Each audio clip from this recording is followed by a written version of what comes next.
La naissance d'un sage. Dans la ville d'Athènes, un enfant naquit dans une famille aristocratique. Son nom était Solon. Il doit avoir un avenir brillant, disait son père, il est destiné à être un grand homme. Dès son jeune âge, Solon montra une curiosité insatiable pour le monde qui l'entourait. « Maman, pourquoi les gens souffrent-ils » demandait-il à sa mère, observant les inégalités et la pauvreté dans les rues d'Athènes.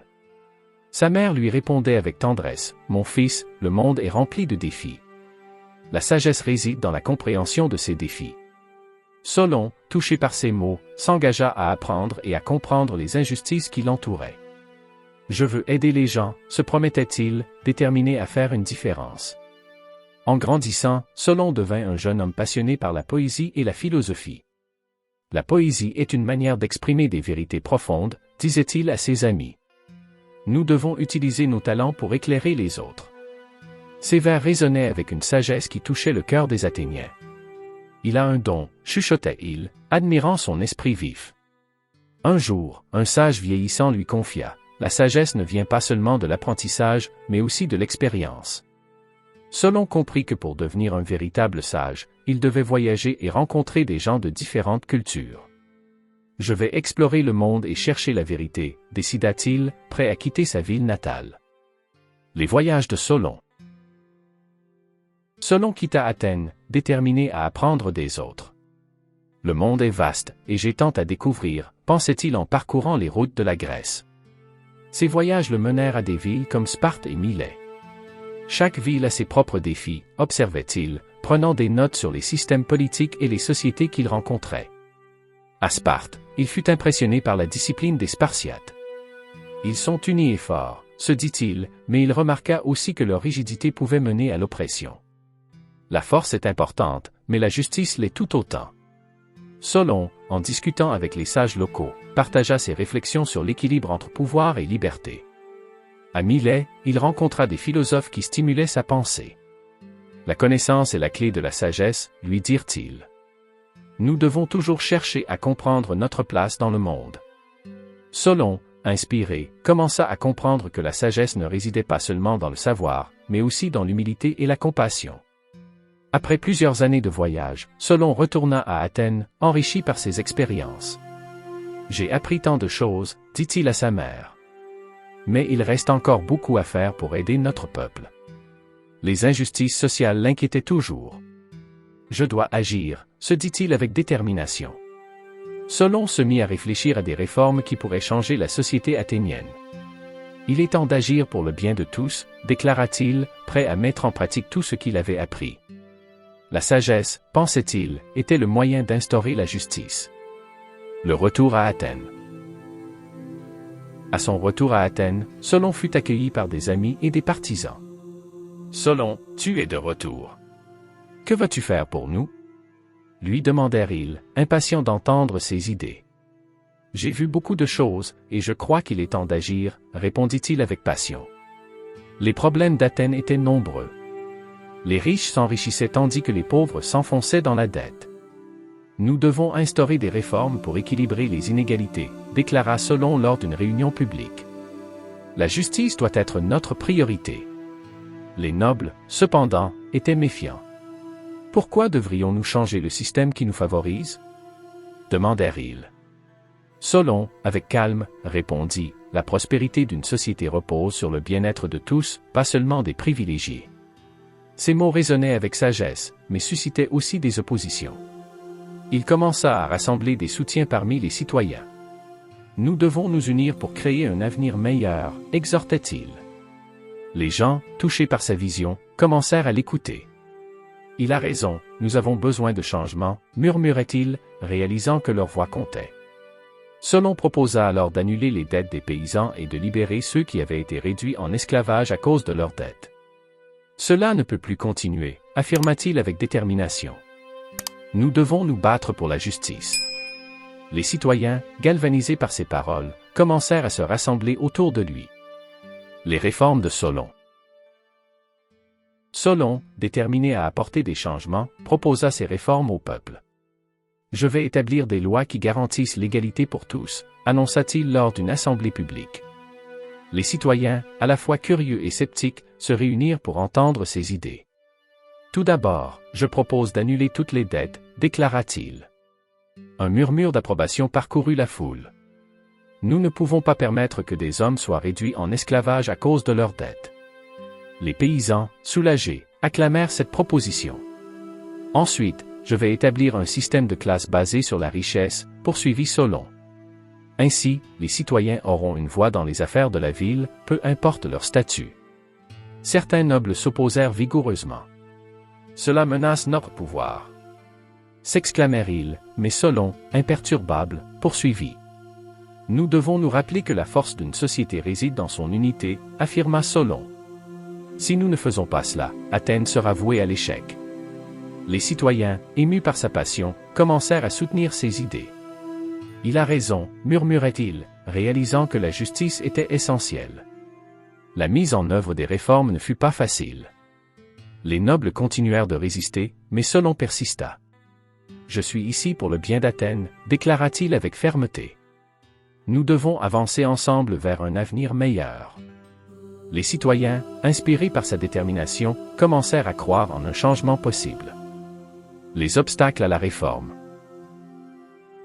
Malgré l'enthousiasme croissant pour ces réformes, Solon devait faire face à de nombreux obstacles. Les nobles, inquiets de perdre leur pouvoir, conspirèrent contre lui. Nous ne pouvons pas laisser Solon détruire notre autorité, murmurait-il dans l'ombre. Nous devons agir. Solon, conscient des tensions croissantes, continua de prêcher l'importance de l'unité.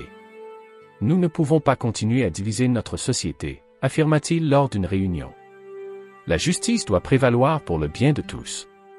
Cependant, les nobles, déterminés à protéger leurs privilèges, intensifièrent leurs efforts pour le discréditer. Un jour, alors qu'il marchait dans les rues d'Athènes, Solon fut confronté à un groupe de nobles. « Tu es un traître à notre classe », lui dirent-ils avec mépris.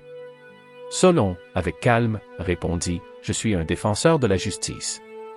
La richesse ne devrait pas déterminer la valeur d'un homme. » Les tensions atteignirent leur paroxysme lorsqu'un complot fut révélé. Il cherche à m'éliminer, comprit Solon, mais plutôt que de céder à la peur, il choisit de rester ferme dans ses convictions. Je ne peux pas reculer maintenant, se dit-il, déterminé à poursuivre sa mission. Il décida alors de se retirer temporairement d'Athènes pour éviter un conflit ouvert. Je vais voyager et réfléchir à la meilleure manière de changer les choses, annonça-t-il à ses partisans. Je reviendrai avec des solutions. Les citoyens, bien que tristes de son départ, comprirent la nécessité de cette décision. La réflexion de Solon. Pendant son voyage à travers la Grèce, Solon prit le temps de réfléchir à ses expériences et à ses aspirations. Qu'est-ce qui est vraiment important? Se demanda-t-il en contemplant les paysages. La justice, la paix et l'harmonie doivent guider mes actions. Il savait que pour changer Athènes, il devait d'abord se comprendre lui-même. Lors de ses voyages, il rencontra d'autres sages et philosophes. La sagesse réside aussi dans l'écoute des autres, lui disait un vieil homme. Nous devons apprendre des erreurs du passé pour avancer. Solon, touché par cette sagesse, comprit qu'il devait intégrer ces leçons dans ses idées pour Athènes. Un jour, il s'arrêta dans une ville où les habitants faisaient face à des luttes similaires. Nous avons tous des défis à surmonter, leur dit-il. Mais en unissant nos forces, nous pouvons créer un avenir meilleur. Les habitants, inspirés par ces paroles, remercièrent Solon pour sa sagesse.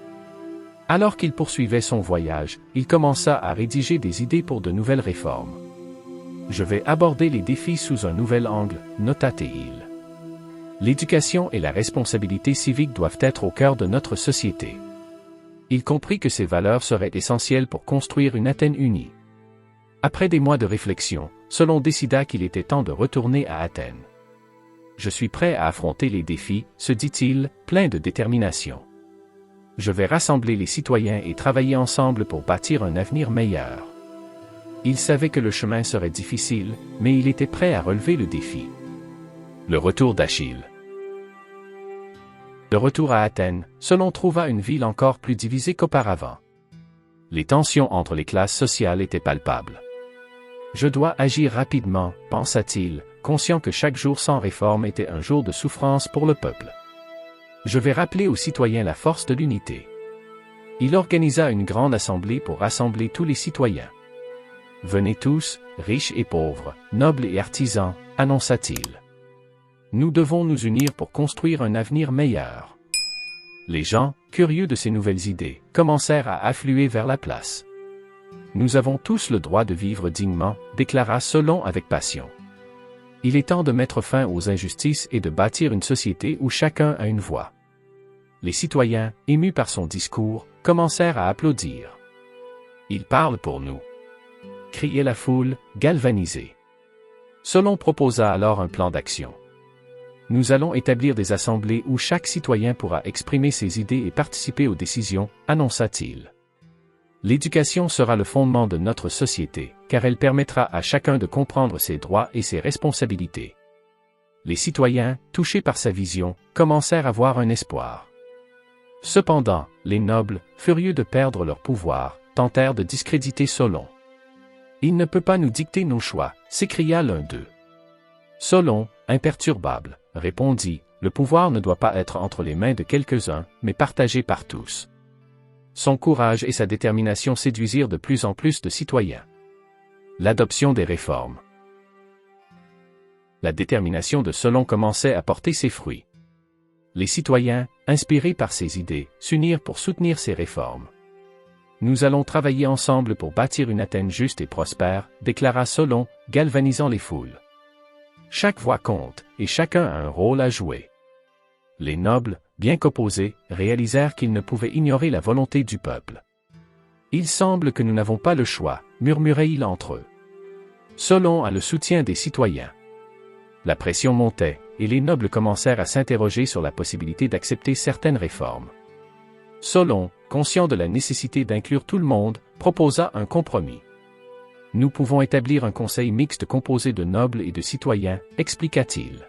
« Cela garantira que toutes les voix sont entendues. » Les nobles, bien que réticents, acceptèrent d'en discuter, réalisant qu'un refus pourrait conduire à des troubles.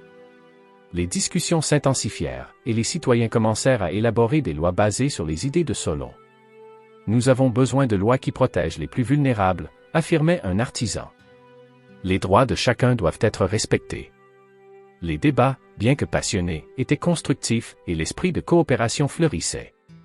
Finalement, après des semaines de délibération, les premières réformes furent adoptées. « Nous avons réussi !» s'exclamèrent les citoyens, célébrant leur victoire. Solon, observant la joie sur les visages de son peuple, comprit que sa vision commençait à se réaliser. « C'est un pas vers un avenir meilleur », pensa-t-il, rempli de fierté. Les échos de la sagesse. Avec l'introduction des réformes, Athènes commença à changer. Les inégalités diminuèrent, et la voix des citoyens se fit entendre. « Nous avons la possibilité de construire notre avenir », déclara Solon lors d'une assemblée. « La sagesse et la justice doivent guider nos actions. » Les citoyens, motivés par ce changement, participèrent activement à la vie politique. « Nous sommes responsables de notre société », affirmait une femme, prenant la parole pour la première fois. « Nous devons nous assurer que ces réformes soient respectées. » Les jeunes générations, inspirées par Solon, commencèrent à s'impliquer davantage. Les nobles, bien que toujours présents, comprirent qu'ils devaient travailler ensemble avec le peuple. « Il est temps d'accepter nos nouvelles réalités », admit un noble. « Nous devons défendre les intérêts de tous, et non seulement les nôtres. » Ce fut un tournant dans l'histoire d'Athènes. Les échos de la sagesse de Solon se répandirent dans toute la Grèce. « Athènes est en train de devenir un modèle pour les autres cités », disaient les voyageurs. Les réformes de Solon devinrent un exemple à suivre. « Nous devons apprendre de leur expérience », affirmaient d'autres sages. Cependant, Solon savait que le chemin vers la justice était long. « Nous devons continuer à apprendre et à nous adapter », répétait-il. La sagesse n'est pas un point d'arrivée, mais un voyage. Les citoyens, touchés par cette vérité, réalisèrent qu'ils avaient tous un rôle à jouer dans l'avenir d'Athènes. L'héritage de Solon. Des années après l'instauration des réformes, Solon observa avec fierté l'évolution d'Athènes. « Nous avons réussi à bâtir une société plus juste », pensait-il, émerveillé par les changements. Les citoyens s'épanouissaient, et la prospérité était palpable. C'est le résultat de notre travail collectif. Solon, cependant, savait que les défis n'étaient jamais vraiment éloignés. La vigilance est essentielle, conseilla-t-il à la nouvelle génération de dirigeants. Ne laissez jamais l'orgueil et la cupidité détruire ce que nous avons construit. Ces paroles résonnaient avec sagesse, rappelant aux nouveaux leaders l'importance de la justice. Alors qu'il se retirait de la vie publique, Solon se consacra à l'écriture. « Je vais transmettre mes réflexions et mes idées aux générations futures », se dit-il. Ses écrits, empreints de sagesse et de vérité, devinrent des sources d'inspiration pour ceux qui aspiraient à la justice. Les citoyens d'Athènes continuèrent de célébrer le travail de Solon. « Il a changé notre destin », disait-il, honorant son héritage. Les histoires de sa sagesse et de ses réformes se transmirent de génération en génération. « Nous sommes tous responsables de notre avenir », affirmait un jeune homme, inspiré par l'exemple de Solon. Ainsi, l'héritage de Solon perdura, un symbole de sagesse et de justice. La sagesse est un chemin que nous devons tous emprunter, conclut un sage, rendant hommage à celui qui avait tant donné pour sa patrie. Les leçons de Solon continueraient d'inspirer des générations à venir, rappelant l'importance d'unir la société pour construire un avenir meilleur.